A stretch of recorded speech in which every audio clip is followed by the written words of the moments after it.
Натуралдык сандарды көбөйтүү жана бөлүүнү билебиз. Негизинен бул эки амал кайчылаш маанини туюнтурат. Мисалга, 2 көбөйтүү 4 амалын аткаралы. 2 көбөйтүү 4. Бул жерде визуалдуу түрдө көрсөтө турган болсок, экилик топтордон 4 дегенди түшүндүрөт. Аны сызып да көрсөтөлү. Мисалга 1, 2, 3, 4, 5, 6, 7, 8. Bizde ар бир топту 2ден нерсе бар жана 4 топ бар. Анда 2 көбөйтүү 4-түн мааниси 8ге барабар деп айта алабыз. Ушул эле берилген нерсени биз бөлүү амалы менен да көрсөтө турган болсок, бул жерде көбөйтүндү 8 болуп жатат. Анда биз 8ден баштайбыз.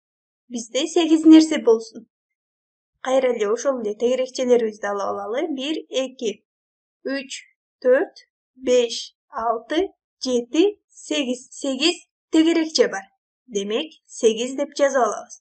Жана биз бул жерде бөлүү амалын колдонуубуз керек. Анда 8 бөлүү 4 деп алалы.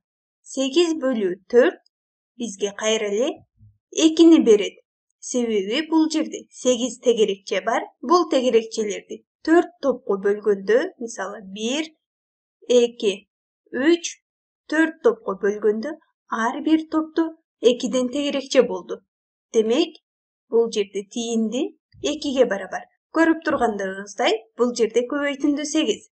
8ди биз 1 көбөйтүүчү 4кө бөлсөк, бизге экинчи көбөйтүүчүнү берди. Демек, бул эрежени биз бөлчөктөрдө дагы колдонсок болот.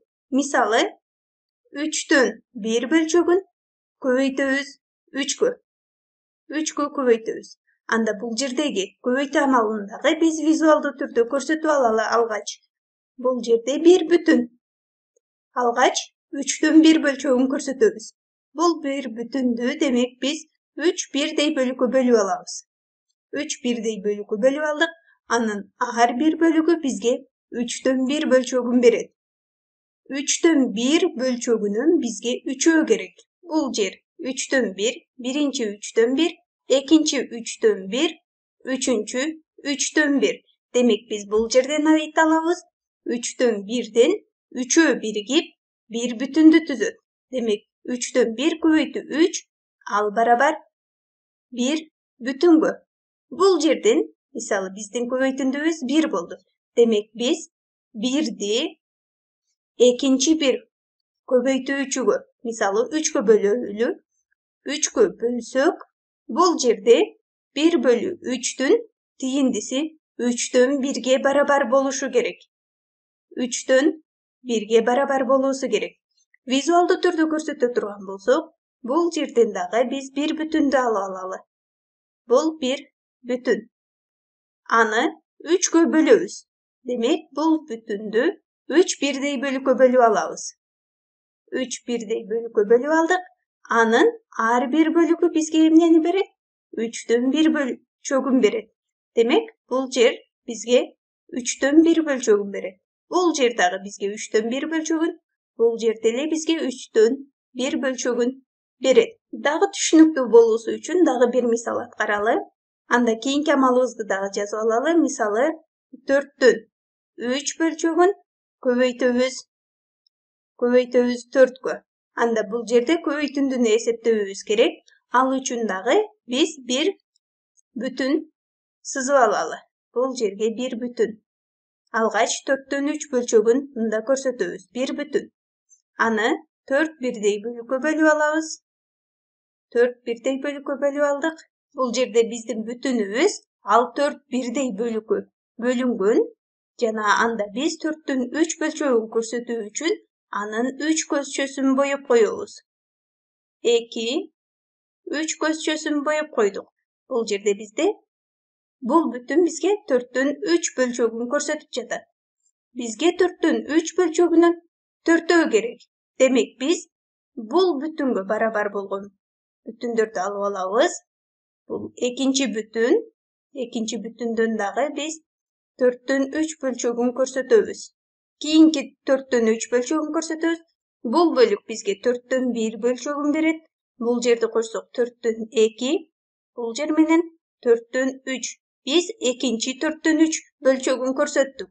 2 жолу 4'tön 3 bölçөгүн көрсөтүүбүз керек. Дагы bir бүтүндү алып келип алабыз бул жерге. Üçüncü бүтүнүбүздү алып келдик. Жана бул жерде дагы 4'tön 3 bölçөгүн көрсөтөбүз. 1, 4'tön 1, 4'tön 2, 4'tön 3. Üçüncü жолу biz 4'tön 3 bölçөгүн көрсөттүк. Жана 4-cü жолу көрсөтөбүз. Бул жер 4'tön 1, 4'tön 2, 4'tön 3. Biz 4 жолу 4'tön 3 bölçөгүн көрсөттүк. Ал үчүн биз 3 бүтүндү колдондук. Демек 4'tön 3 көбөйтүү 4 ал барабар 3-кө деп айта алабыз. Көрүп турганыбыздай дагы бул жерде биз алгач биринчи 4'tön 3'үз, бул жерде экинчи 4'tön 3, ал эми бул жер 3-cü 4'tön 3, бул жер болсо 4-cü 4'tön 3. 4'tön 3'tön 4'өө ал 3 бүтүнгө барабар. Анда биз бул жерде бөлүү амалы менен дагы көрсөтө турган болсок, демек биз көбөйтүндү 3, көбөйтүндүнү бөлөбүз 1 көбөйтүүчүгө, бөлөбүз 4кө. Бул биздин 4, бул жердеги көбөйтүүчүбүз. Демек 3 бөлүү 4 бизге 4'tön 3 bölçөгүн берүүсү керек. 4'tön 3-кө барабар деп айта алабыз. Же болбосо бул түрдө дагы көрсөтсөк болот. Мисалы 3, бул жерде көбөйтүндү 3 болчу. Демек биз 3'tү бөлүүбүз керек. 3'tү бөлөбүз 4'tön 3-кө. 4'tön 3-кө. Анда тиинди канчага барабар болот? Тиинди сөзсүз түрдө 4-кө барабар. Көргөнүбүздөй эле бул жерде көбөйтүү жана бөлүү амалдары кайчылаш маанини түшүндүрөт.